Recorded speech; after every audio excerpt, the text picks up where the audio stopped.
Hi, Julius Cordi here. Forget everything you know about external hardware insert. This is not the usual drop compressor here and an insert EQ there tutorial. In my opinion, most people use external hardware insert always the same old boring way. To put it simply, what you're about to see here is totally different, because I'm not inserting hardware insert into tracks. I'm inserting hardware into an architecture, and this is the whole point. Think of your mix like a river system. Each track is a small stream. Each bus and each group bus is a river. And the external hardware insert are the minerals and the oligo elements that enrich the water as it flows. By the time everything reached the master, the whole mix has become a single, powerful and living stream. This is how I see my mixing architecture. And this analogy is pretty much powerful if you really consider and understand what it could mean. In simple terms, I don't insert outboard gears into tracks. I insert it into a system.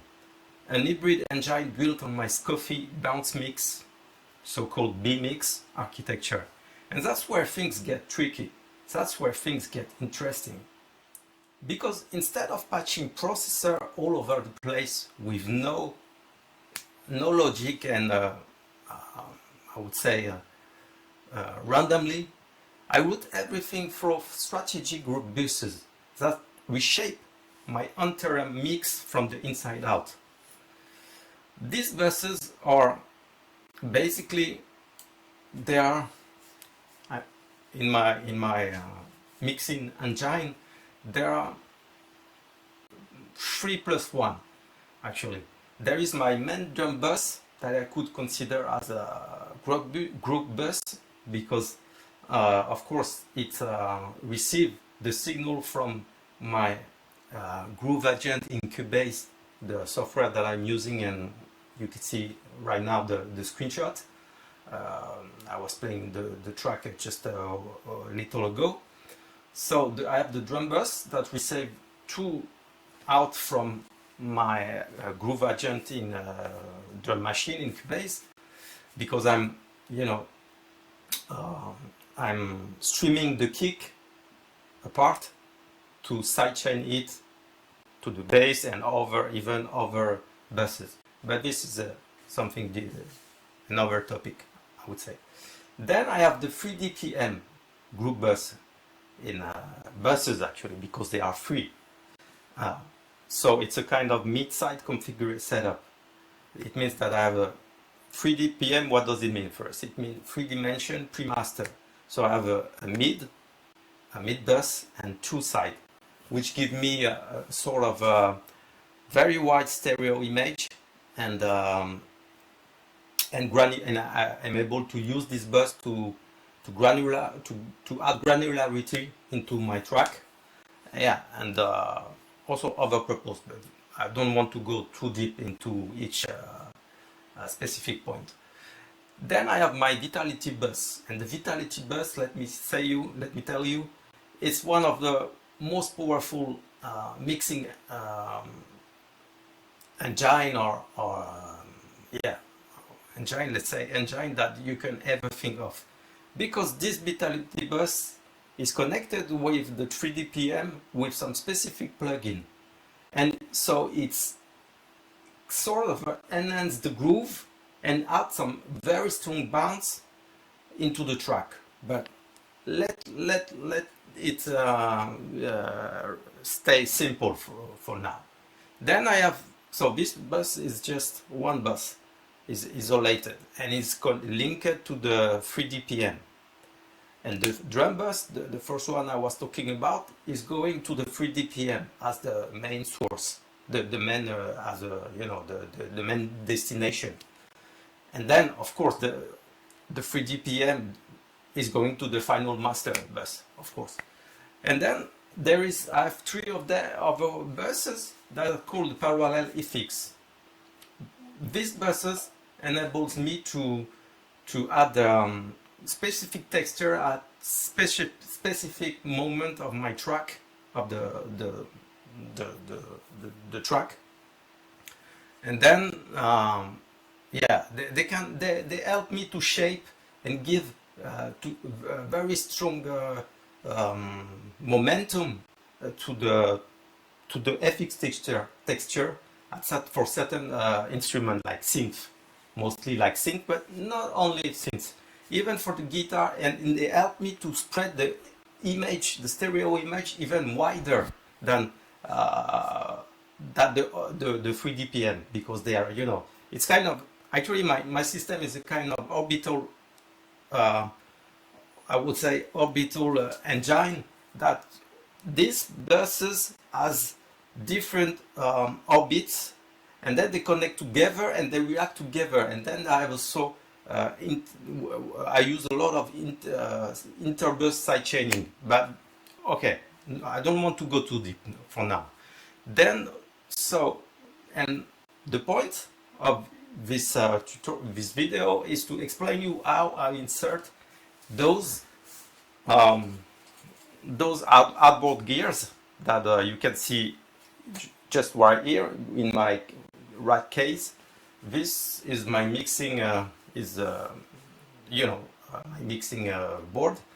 And then but very simple, you know, just six rack. So I have, just to make it quick, on the top I have my ADAT preamp, then I have a multi-band limiter from Afex, Dominator 2, then I have a reverb Red 500 from Yamaha, then I have a quad gate, an exciter, and a tube preamp from RTPS2 that I use for different purposes, and mainly, and also on my utility bus to give some analog glue, you know, I don't want to go too deep also, because now I'm trying to make the long story short, you know, and not to go too deep into each specific aspect.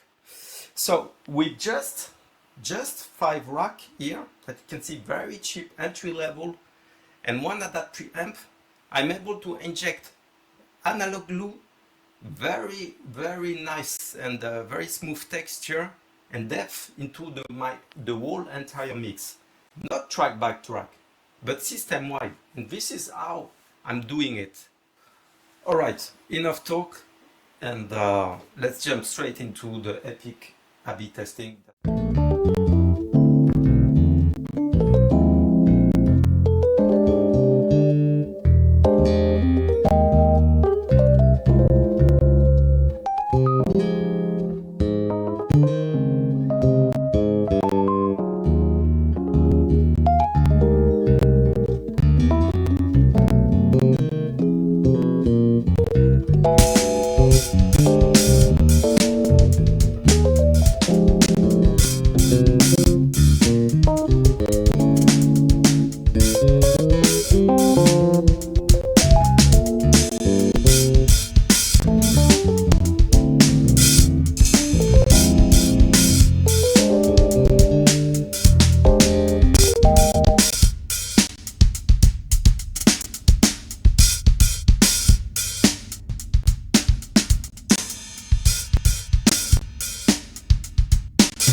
want to understand how this architecture works, you can get my PDF that is linked that below, and you will get a 45 pages document that is go in depth in every little single aspect. It's a pretty much unique document that took me a lot of dedication and work to make. Alright guys, that's it for today. Remember, a mix without architecture collapses, a mix without bounds struggles, a sabotage mix may survive, but a SKOFI B mix always thrives. If you want to follow the orbit, hit subscribe, and I'll see you soon for another one.